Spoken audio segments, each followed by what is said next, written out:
This was the scene in Lusanja in 2018 when a disagreement between the landlord and tenants led to eviction of hundreds of families. Many parts of the country have registered similar cases, which sometimes have resulted in loss of lives and property.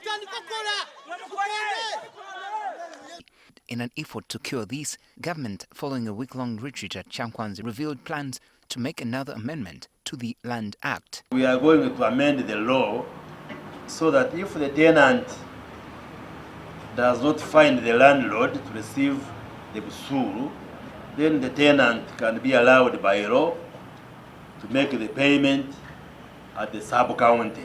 According to the law, the amounts set by the government include 50,000 for those in the city, 40,000 for municipalities, 30,000 for town councils, 20,000 for town boards, and Bibanja holders in villages have to pay 5,000 shillings every year. Are the landlords hiding from tenants and avoiding to receive payments? They're not hiding, and my people have been sensitizing. We say, go and meet your people.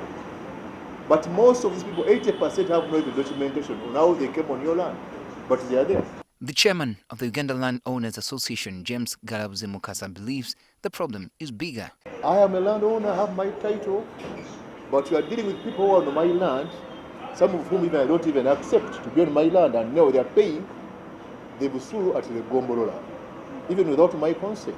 His sentiments are shared by City Advocate Nalukola Luimbazi. If the Bibanja holders continue to hold on the land and the landlord is not benefiting from the same, we shall be having unending land wrangles. While the Deputy Chief Executive Director of Buganda Land Board, Juma Kizito Bashir, welcomes the proposed amendment, he argues that it comes with a couple of challenges. Does it make economic sense that they will spend more money just to travel to pay nominal Busuulu of 5,000 shillings?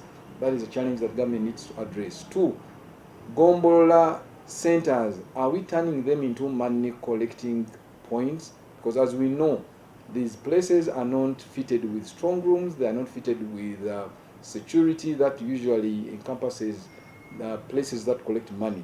So what is likely to happen is that the Gombola will advise these tenants to take money to the bank.